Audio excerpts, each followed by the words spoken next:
With 420 around the corner and my Gen Z cousin telling me that I am not a chill hang, I decided it's about time for me to learn about cannabis. I took a trip to the travel agency, one of the first legalized cannabis dispensaries in New York, and sat down with president and co-founder Arena Hankin-Biggers. So time to get my Riz on. I'm trying.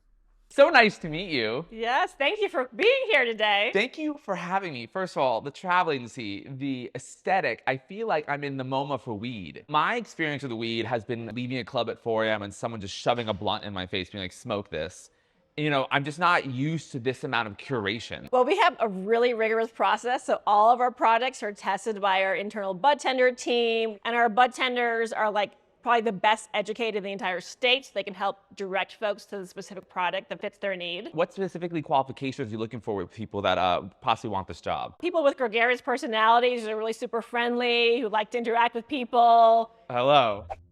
Governor Kathy Hochul in January called the rollout of her own state a disaster. Since November 2022, 500 licenses have been issued, but only 85 legal stores have opened, while 1,500 to 2,000 unlicensed stores have opened up. So you're just outgunned. I know. Which gets me to, why is it so important for people to shop at the travel agency, to shop at legal cannabis stores? You know, if you care about your body, if you care about your community, you'll shop at a legal cannabis dispensary here in New York State. But we also have this incredible partnership with the Doe Fund, and the Doe Fund is actually the owner. So 51% of the profits that we make in this space are redirected to the Doe Fund. They serve formerly incarcerated, formerly homeless, Black and brown men here in New York. That's a really important reason why I would encourage folks to shop here. Right. It's also correcting the wrongs of the past. In order to do that, we have to support these legal stores. The taxes that are actually generated from the legal cannabis industry here in New York State are actually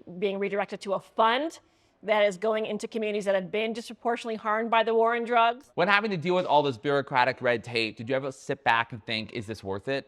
We always knew it was worth it. We didn't know if it was actually going to work. Well, yeah, even work. You might. We didn't know if it would actually succeed. Wow, yeah. Yeah, there were just immense challenges. So if you had a magic wand, which I wish we all did, and you could have waved one thing, what would be one thing that you would want fixed like that you think would help people like you who own these businesses and help the industry in general? Help to educate New Yorkers about the benefits of consuming legal, and also to work towards destigmatizing consumption of cannabis. Yes. I mean, there's so many holistic healing benefits to consuming the plants. A lot of people come in here looking for support with sleep, anxiety. You don't feel hungover. So I'm hopeful that cannabis will be able to help people, and they'll be much more educated about consuming products that actually can serve their specific needs. Arena, thank you so much for sitting down with me. This has been such a treat. Thank you so much. Thank you. Thank you so much. It's been a pleasure.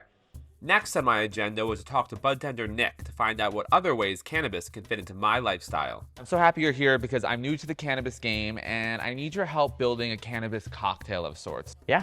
So what about if I'm invited to an orgy and the Hemsworth brothers are going to be there? So, you know, I want to get in the mood, but also I want to have stamina. Right, of course. And then I'd recommend to you the Alaskan Thunderfuck. I'm selected to be on the jury of one of the Trump trials, and I want to be focused and absorb every single detail. I'd probably recommend you the Genius Pills. I can't sleep because I'm haunted by my past life as a prostitute in Tudor-era England, so I need to fall asleep and stay asleep. We have some Pillow Talk edibles from Heirloom. Let's say I lose a bet with a leprechaun, and I'm forced to have a dinner with Marjorie Taylor Greene. So I want something that keeps me calm and not commit murder. You're probably looking at like Chill Caminos. Those are some edibles that we have here. And those are powerful enough to help suppress the anger would be to sit next to that gremlin.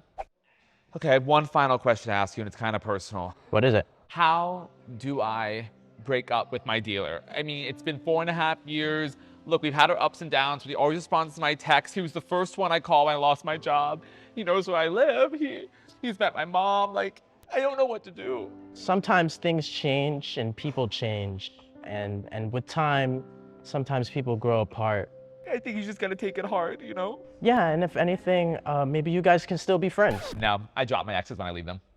That was perfect. That was perfect. You good? Yeah. Nick, thank you so much for doing this. Of course, it was great. You're like so knowledgeable about this stuff. I'm like such an idiot when it comes to this. Like, thanks so much. Don't even worry. I was wondering, could I get your number? I can like text you if I want like a product or something, and you come over and you can hang. Yeah. And then I'll pay you, of course. I'll pay for the products. Dude, I'm not gonna be your rebound dealer.